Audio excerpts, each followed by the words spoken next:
8 দলের বিজয় চাই না, 18 কোটি মানুষের বিজয় চাই। সেই আকাঙ্ক্ষার বিজয় হবে কোরআনের মাধ্যমে। গ্রাম থেকে বিজয়ের বাঁশি বাজানো হবে বলে মন্তব্য করেছেন জামায়াত আমির ডক্টর শফিকুর রহমান। বিকেলে 8 দলের উদ্যোগে আয়োজিত চট্টগ্রাম বিভাগীয় মহাসমাবেশের প্রধান অতিথির বক্তব্যে তিনি একথা বলেন। এ সময় তিনি আরও বলেন, আগামীর বাংলাদেশ হবে কোরআনের বাংলাদেশ।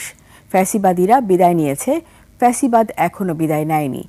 কোনো ফ্যাসিবাদকে আর বরদাস্ত করা হবে না। মহাসমাবেশে 8 দলের শীর্ষ নেতারা বক্তব্য রাখেন।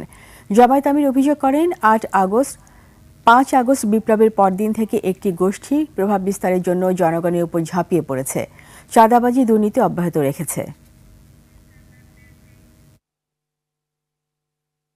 8 দলেরও বিজয় চাচ্ছি না, আমরা বাংলাদেশের 18 কোটি মানুষের আকাঙ্ক্ষার বিজয় চাই। আর সেই আকাঙ্ক্ষার বিজয় হবে কোরআনী আইনের মাধ্যমে ইনশাআল্লাহ।